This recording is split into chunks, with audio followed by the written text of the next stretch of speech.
Hello students, good morning all of you. तो आपने IUPAC देख लिया, IUPAC पूरा लेक्चर पढ़ लिया, मुझे बहुत खुशी हुई। आप लोगों को एक क्वेश्चन तो पता चल गया IUPAC से कहां से कैसे आएगा, IUPAC नाम कैसे लिखेंगे। लेकिन इसी के साथ एक और भी चीज है, आइसोमेरिज्म। अगर आपको कोई कंपाउंड दिया है, ठीक वैसे ही लिखा है M1 M2 L2 X L3Y something L1 भी कहीं है, और हमको बताना है इसमें कौन सी आइसोमेरिज्म होगी। कोई कंपाउंड का नाम लिखा है, हम कैसे बताएं कि इसमें कौन सा आइसोमेरिज्म है।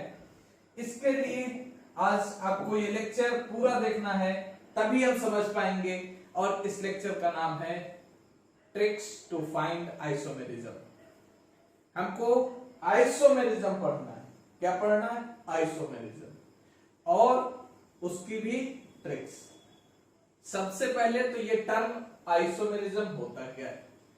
आइसोमेरिज्म टर्म होता है एक जैसे, आइसो मतलब सिमिलर, मर मतलब स्ट्रक्चर, जिनके स्ट्रक्चर एक जैसे हों लेकिन उनकी प्रॉपर्टीज अलग अलग हों, उनको कहते हैं आइसोमर। जैसे जुड़वा, देखा ना, दोनों के काम, दोनों के कैरेक्टर्स अलग अलग हैं, शकल एक जैसी। ऐसे कंपाउंड्स को कहा जाता है आइसोमर्स, और इनकी जो फिनोमेना होती है दैट इज कॉल्ड आइसोमेरिज्म। हमको कोऑर्डिनेशन कंपाउंड जैसे ऑर्गेनिक में पढ़ा था, यहां भी पढ़ना है। वही दो होंगी isomerism. First one is structural isomerism, first one is structural, and the second one is स्टीरियोआइसोमेरिज्म। ठीक है, हमको पढ़ना है पहले स्ट्रक्चरल आइसोमेरिज्म। सबसे पहले structural isomerism. Structural isomerism total हमको टाइप्स में पढ़ने होंगे। स्ट्रक्चरल का मतलब जिनमें स्ट्रक्चर्स में थोड़ा थोड़ा डिफरेंस हो। स्ट्रक्चर में कहां क्या डिफरेंस है हमको पढ़ने हैं। स्ट्रक्चरल में टाइप्स, पहला पढ़ना है लिंकेज आइसोमेरिज्म। ठीक से देखिए, लिंकेज आइसोमेरिज्म ये ऑर्गेनिक में नहीं थी। सेकंड हमको पढ़ना है आयोनाइजेशन आइसोमेरिज्म, ये भी ऑर्गेनिक में नहीं था।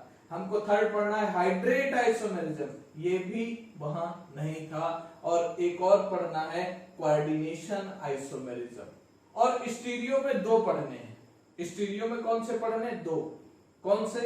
एक ज्योमेट्रिकल और दूसरा। तो हम स्टार्ट करते हैं। आपका स्ट्रक्चरल आइसोमेरिज्म। स्ट्रक्चरल आइसोमेरिज्म, इसमें आपके टाइप्स हैं। हम जो डिस्कशन करेंगे, जो स्टडी करेंगे, वो रिलेशन बेस्ड स्टडी करेंगे। ये चार हेड्स हो गए। फर्स्ट टाइप हमने बताया आपको लिंकेज। लिंकेज का मतलब ही समझ में आ रहा होगा, कहीं से लिंकिंग हो रही। हमने एक लिगेंड पढ़ा था एम्बीडेंटेट। कौन सा? एम्बीडेंटेट। एम्बीडेंटेट लिगेंड्स जहां पे होंगे वहां लिंकेज आइसोमेरिज्म होगी, यानी कि सेंट्रल एटम के साथ पहले दूसरा एटम डोनर होगा और बाद में दूसरा हो जाएगा। कैसे? एग्जाम्पल देखिए, जैसे यहां पे ये एग्जाम्पल है, हम लिख रहे हैं Ni निकेल, और यहां पे हो गया क्या? निकेल के साथ Cl3 और NO2, और इस पे एक चार्ज प्लस, इस पे एक चार्ज प्लस। दूसरा जब इसका बनेगा आइसोमर तो निकेल Cl3 ही रहेगा, और ये हो जाएगा ONO। इसका मतलब पहली बार में, पहले स्ट्रक्चर में NO2 का N डोनर है, और सेकेंड स्ट्रक्चर में ONO में O डोनर है। तो हम कह सकते हैं ऐसे कोऑर्डिनेशन कंपाउंड जिनमें लिंकेज आइसोमर्स देखने को मिल रही है उनमें लिंकेज के लिए एम्बिडेंटेट लिगेंड का होना बहुत जरूरी है। इसका मतलब क्या हो गया, कोऑर्डिनेशन कंपाउंड जिनके पास एम्बिडेंटेट लिगेंड है वो हमेशा लिंकेज आइसोमेरिज्म शो करेंगे। एक पॉइंट में हम समझ गए लिंकेज क्या है। लिंकेज के लिए कंपलसरी कंडीशन क्या है कि एम्बिडेंटेट लिगेंड होना चाहिए, एम्बिडेंटेट लिगेंड, तभी ये बनेगा। दूसरा पॉइंट, सेकंड में हमको पढ़ना है कौन सा, ionization, ionization isomerism. Ionization isomerism वो कंपाउंड शो करेंगे जिनमें कोऑर्डिनेशन स्फीयर के अंदर भी आयन हो और बाहर भी आयन हो और इन आयंस का एक्सचेंज हो, इन आयंस का एक्सचेंज हो, तब हम कहते हैं ये आयोनाइजेशन।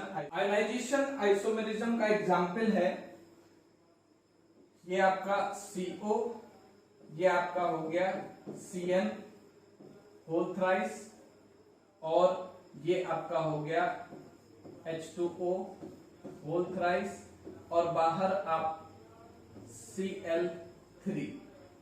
ठीक है, तो इसमें क्या होगा, इस तरह के कंपाउंड्स में आप देखेंगे जो आपका Cn अंदर है H2O का होल थ्राइस, और ये आपका Cl अगर अंदर आ जाए और Cn बाहर चला जाए, Cn का होल थ्राइस बाहर चला जाए, तो ऐसे केस में हमको क्या देखने को मिलता है, ऐसे केस में हमको देखने को क्या मिलता है, आयनाइजेशन आइसोमेरिज्म। यानी कि दो आयंस, कौन से, लिगेंड एनायंस आपस में एक्सचेंज हो गए। अगर इसकी हाइड्रोलिसिस करेंगे तो Cl आयन बाहर मिलेगा और इसकी हाइड्रोलिसिस करेंगे तो Cn माइनस मिलेगा, यानी कि आयन चेंज हो जाएगा।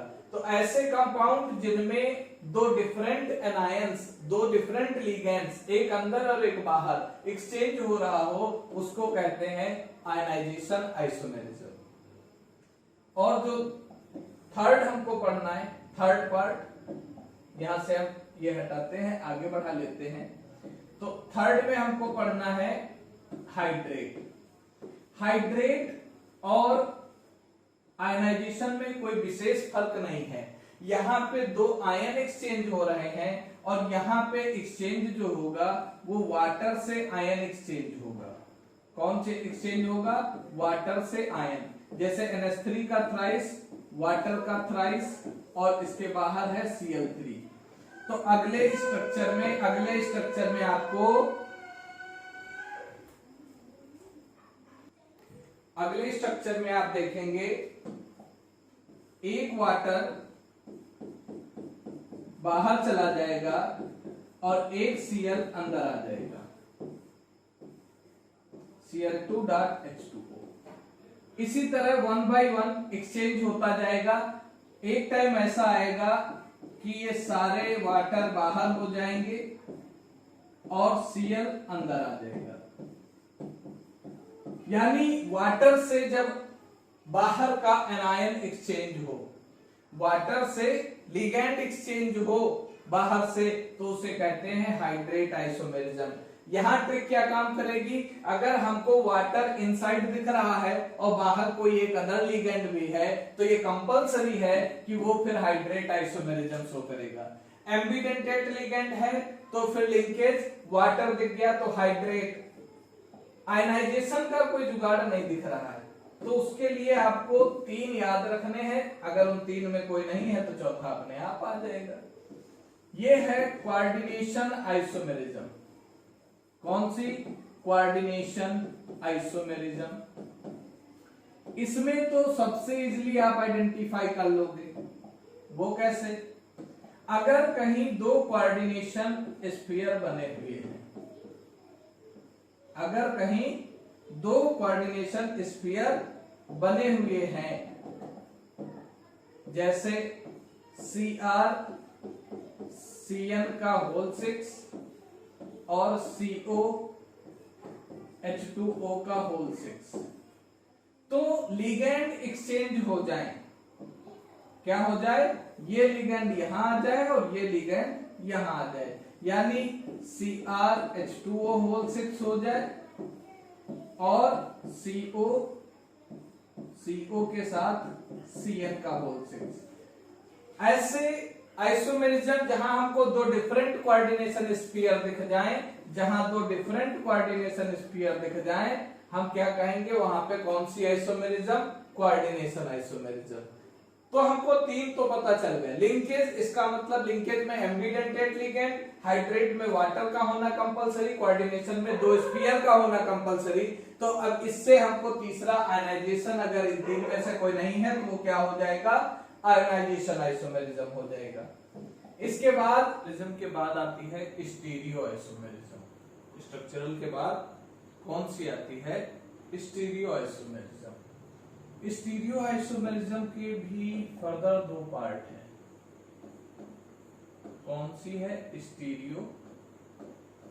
इसमें मेनली हमको देखना क्या रहता है? स्टीरियो आइसोमेरिज्म में मेनली हमको रोटेशन देखना होता है, और रोटेशन देखने के लिए क्या करना होगा? कैसे हम देख पाएंगे, कैसे हम जान पाएंगे कि स्टीरियो आइसोमेरिज्म में कौन सी है? ज्योमेट्रिकल है या फिर ऑप्टिकल है? ज्योमेट्रिकल आइसोमेरिज्म कहां पे है? Geometrical isomerism. और कहां पे है? Optical isomerism. दूसरी कौन सी है? ऑप्टिकल। तो वन बाय वन पढ़ते हैं। पहले हम ज्योमेट्रिकल की बात करेंगे। First of all we talk about geometrical isomerism. Geometrical में आपके पास दो कोऑर्डिनेशन है। एक कोऑर्डिनेशन नंबर 4 है और एक कोऑर्डिनेशन नंबर 6 है। इस बात का ध्यान रखेंगे कि आपको सिर्फ और सिर्फ दो ही कोऑर्डिनेशन नंबर के कंपाउंड्स मिलेंगे। बोर्ड में कंपटीशन में या तो 4 का मिलेगा या 6 का मिलेगा। इसके अलावा कोई भी कोऑर्डिनेशन नंबर हो ही नहीं सकती। या तो कोऑर्डिनेशन नंबर 4 होगा या फिर 6 होगा। इसके अलावा अगर कभी कुछ आता है तो आप समझ लीजिए कि आप कहीं ना कहीं कुछ ना कुछ गलत कर रहे हैं। तो अब हम बात करते हैं कोऑर्डिनेशन नंबर 4 की। वन बाय वन बात करेंगे। फिर यहां से दो हेड हो गए। अब पूरी बात हमारी कोऑर्डिनेशन नंबर 4 पे। कोऑर्डिनेशन नंबर 4 का मतलब है कंपाउंड जो बनेगा, जो हमको मॉलिक्यूलर फार्मूला दिया जाएगा, उससे जब स्ट्रक्चर निकल के आएगा तो मेटल ये सेंट्रल में रहेगा और इसके सराउंडिंग 4 कॉर्नर पे 4 ग्रुप्स होंगे। मोनोडेंटेट है तो 4 होंगे और एक एक करके, बाइडेंटेट है तो 2 होंगे। हम मोनोडेंटेट से शुरू करते हैं। हमने मान लिया यहाँ पे ABCD, या हम इसको अगर पोजीशन मान ले तो ज्यादा बेटर है। हम इसकी पोजीशन मान लेते हैं 1 2 3 4। अगर ये 4 पोजीशन है, इन 4 पोजीशन में 2 सिमिलर हैं और 2 डिफरेंट हैं, यानी 2 तरह के लिगेंड्स अगर प्रेजेंट हैं तो इसमें 2 कंडीशन बनती हैं। या तो सिस कंडीशन बनेगी या ट्रांस कंडीशन बनेगी, आइदर सिस और ट्रांस। तो सिस कंडीशन होती है एडजेसेंट और ट्रांस होती है अपोजिट यानी डायगोनल। ट्रांस कंडीशन कौन कौन सी है? 1 3 और दूसरी कंडीशन है 2 4। यानी अगर सिमिलर एटम हमारा 1 और 3 पोजीशन पे है या 2 और 4 पोजीशन पे है तो वो ट्रांस आइसोमर शो करेगा। और अगर एडजेसेंट है, 1 2 पे है, 2 3 पे है या 3 4 पे है या फिर 4 और 1 पे है तो ये सारी सिस कंडीशन है। तो ट्रांस कम है, ट्रांस याद कर ली जाए। ट्रांस अगर नहीं है तो फिर वो रिमेनिंग क्या हो जाएगा? फिर तो वो सिस हो ही जाएगा। अब इसमें भी कई कंडीशन बनती हैं। इसमें भी 1 2 3 4 जो कंडीशन आपको दिखाई, जैसे पहला हम आपको दिखाते हैं Ma2B2 टाइप। इस तरह के कंपाउंड को भी सिस और ट्रांस आइसोमेरिज्म शो करना रहता है, वो आसानी से शो कर लेता है। सपोज दैट ये सेंट्रल एलिमेंट है और इससे सराउंडेड आपके 4 हैं, जिसमें से A B A B। ये कौन सी कंडीशन हो गई? ये ट्रांस कंडीशन हो गई, ठीक है। और दूसरी कंडीशन कौन सी बनेगी? अगर हम इनको एडजेसेंट रख दें, अगर हम इनको एडजेसेंट रख दें तो ये कंडीशन कौन सी होगी? सिस। ध्यान रखिएगा ट्रांस की स्टेबिलिटी सिस से ज्यादा होती है, क्योंकि सिमिलर ग्रुप जब नजदीक होते हैं तो इनके बीच में रिपल्सन ज्यादा होता है। Stability of trans is greater than cis. Ma2B2 type, यानी कि दो डिफरेंट अगर आपके पास प्रेजेंट हैं, दो डिफरेंट आपके पास लिगेंड्स प्रेजेंट हैं, तो आप ये इजीली देख लेंगे कि वहां पे सिस ट्रांस आइसोमेरिज्म है। इसके बाद जो अगला कंपाउंड है Ma2BC टाइप, यानी दो सिमिलर और दो डिफरेंट हो जाए, दो सिमिलर और दो डिफरेंट हो जाए तब क्या होगा? इसका एग्जाम्पल अच्छा ऊपर वाले का देख लो, CO और ये आपका हो गया Cl2।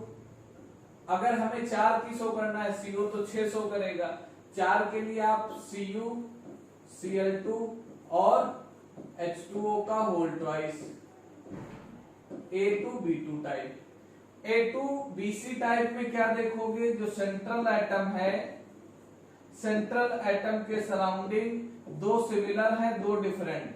तो अब डिफरेंट वालों से हमको ध्यान नहीं देना, डिफरेंट वालों पे बात नहीं करनी है। जो सिमिलर एलिमेंट्स हैं, जो सिमिलर लिगेंड्स हैं, अगर वो अल्टरनेट पोजीशन पे हैं तो ट्रांस, और अगर वो एडजेसेंट पोजीशन पे हैं तो फिर सिस। अगर ये एडजेसेंट पोजीशन पे हैं तो सिस, जैसे कि यहां पे, और अगर ये डायगोनल पोजीशन पे है तो ट्रांस।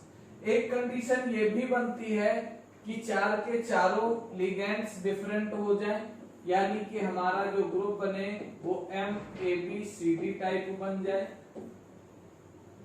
MABCD टाइप बन जाए। तो ऐसे केस में आपको ध्यान देना पड़ेगा कि आपका जो 4 सराउंडिंग लिगेंड है, इनमें चारों में, इन चारों में आपको ये ध्यान देना पड़ेगा कि क्या ध्यान देना पड़ेगा? जो ज्यादा इलेक्ट्रोनेगेटिव लिगेंड्स हैं, जो ज्यादा हाइयर लिगेंड्स हैं, अगर वो डायगोनल है तो ट्रांस, और अगर वो एडजेसेंट है तो सिस।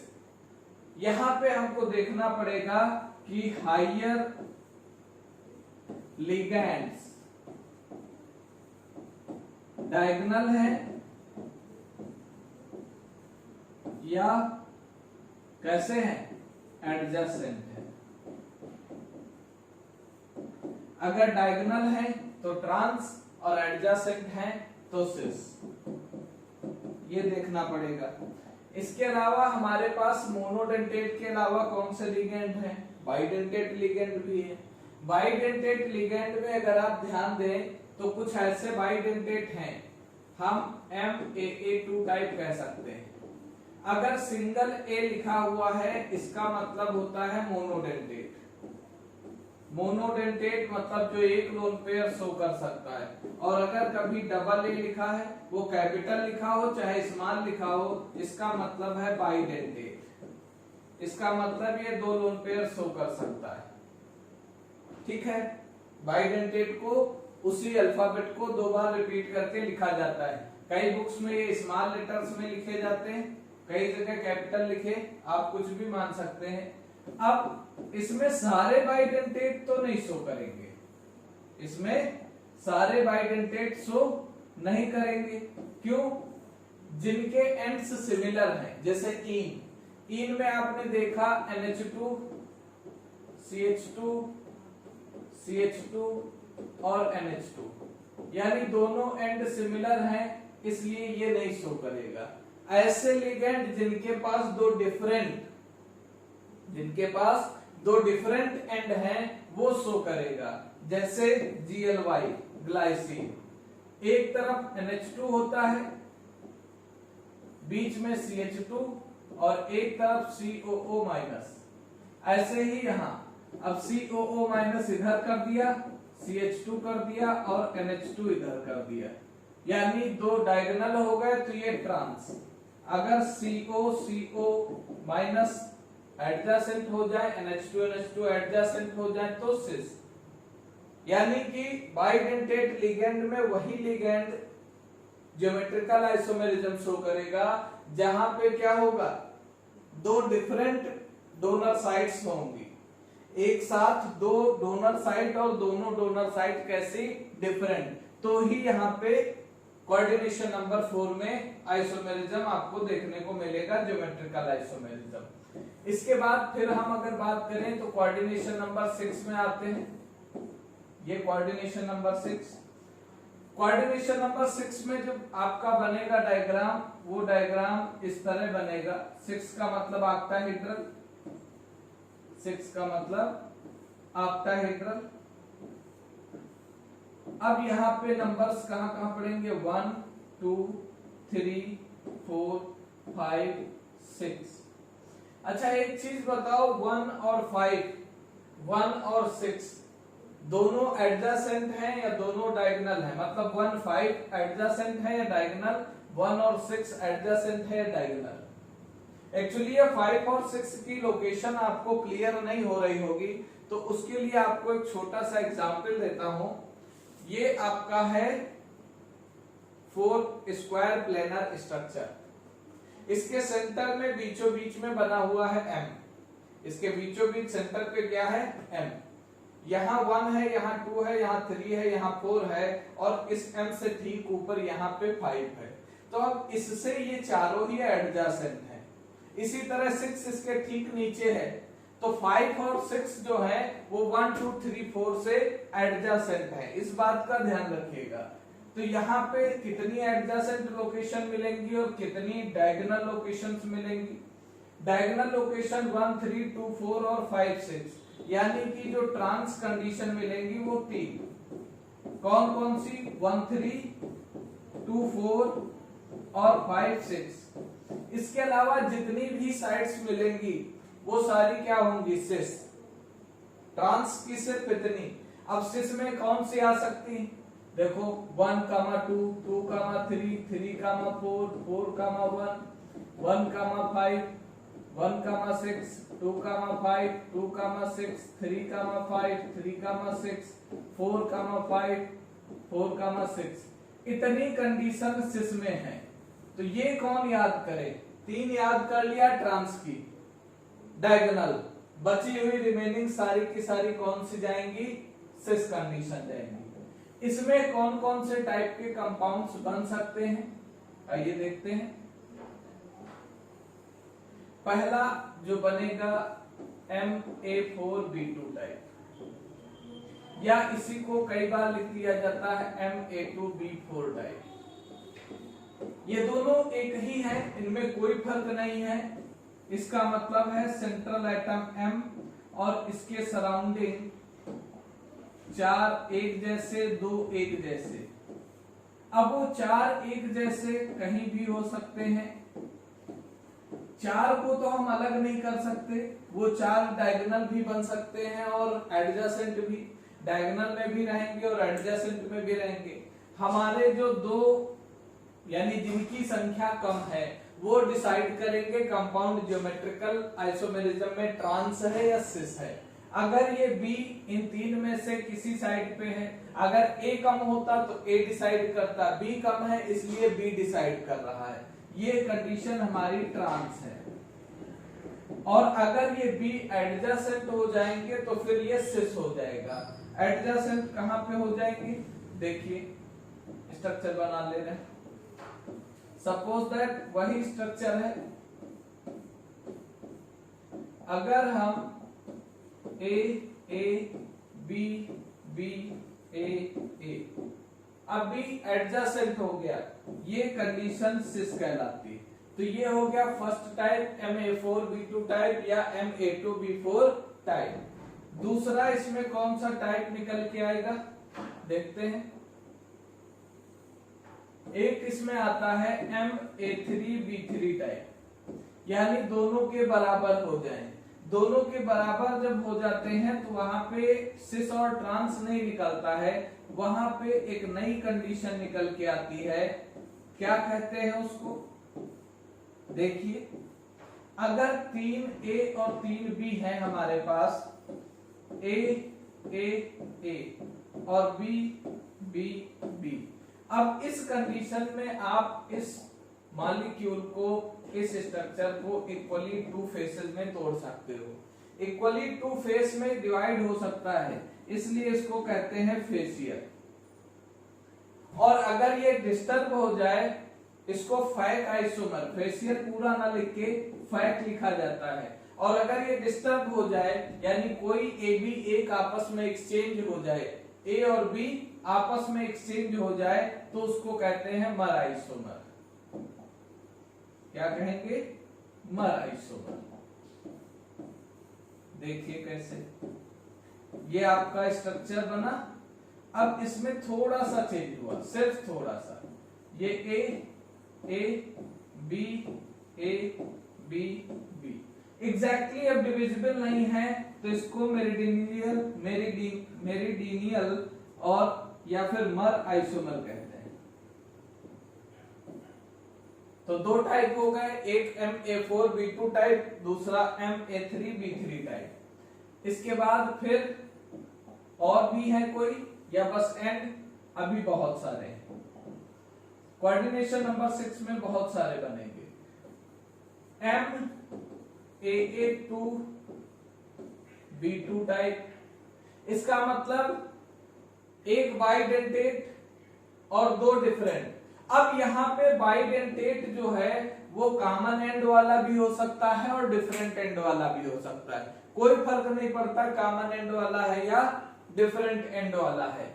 हम इसको एक और दे सकते हैं MAA2BC टाइप, यानी दो डिफरेंट अलग अलग और दो सिमिलर, कौन से? बाइडेंटेट के। ये दोनों भी हमारे सिस और ट्रांस शो करते हैं। यहाँ पे सिस और ट्रांस के लिए रिस्पॉन्सिबल होगा ये बी। बी अगर सिस ट्रांस वाली कंडीशन में है 1 3 2 4 और 5 6, तो ये ट्रांस होगा। अगर बी इसके अलावा कहीं पे है तो सिस होगा। वैसे ही यहाँ पे BC डिसाइड करेंगे कि ये सिस बनेगा या ट्रांस। अगर बी और सी दोनों ही डायगोनल पोजीशंस पे हैं तो यहाँ पे ट्रांस कंडीशन बनेगी, और अगर ये एडजेसेंट पोजीशन पे है तो फिर सिस कंडीशन बनेगी। हो गए कितने? 4 टाइप निकल के आ गए। क्या इसमें इसके अलावा भी कुछ पॉसिबल है जो आपको दिख रहा हो? जी हाँ, इसमें एक कंडीशन और बन सकती है, दैट इज MAA3 टाइप। लेकिन MAA3 में जो बाइडेंटेट लिगेंड है, बाइडेंटेट लिगेंड, इसके लिए क्या देखना है? Have different ends, different and. यहां पे इसके एंड डिफरेंट होने चाहिए, यानी कि कॉमन एंड अगर है तो फिर बाइडेंटेट लिगेंड 3 मिलाकर के नहीं शो करेगा। अब उस कंडीशन में आप सिस ट्रांस निकाल सकते हैं। इसके बाद लास्ट जो बचता है हमारा वो है optical isomerism, that is optical isomerism. Optical isomerism के लिए बहुत ज्यादा आपको कुछ देखना नहीं, मिरर स्ट्रक्चर बनानी है। जिस भी स्ट्रक्चर का मिरर इमेज पॉसिबल है वो ऑप्टिकल आइसोमेरिज्म शो करेगा, जिसका मिरर इमेज पॉसिबल नहीं है वो ऑप्टिकल आइसोमेरिज्म शो नहीं करेगा। जैसे कि देखिए, आपके सामने एग्जांपल बना रहा हूं, कैसे पहचानोगे? ये हमारा एक पहले कोऑर्डिनेशन नंबर 4 का बना के दिखा रहे हैं।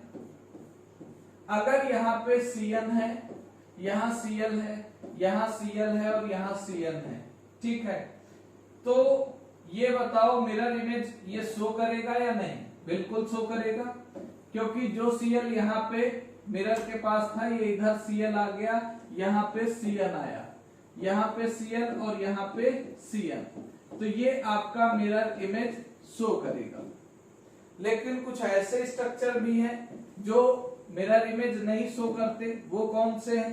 देखिए, अगर हमको स्ट्रक्चर दे दिया जाए, ये Ni है और इस Ni के दोनों तरफ इन लगा है, यानी कॉमन एंड का फार्मूला लगा है। अब इसकी अगर मिरर इमेज बनाओ तो इसकी मिरर इमेज भी क्या बनेगी? अब आप देख रहे होगे मिरर इमेज नहीं, मिरर इमेज का मतलब होता है उल्टा। जैसे आपका राइट जब मिरर में आप देखते हो तो लेफ्ट दिखता है, लेकिन ये तो कार्बन कॉपी बन गई, यानी इस तरह के कंपाउंड हमारे ऑप्टिकल आइसोमेरिज्म शो नहीं करेंगे।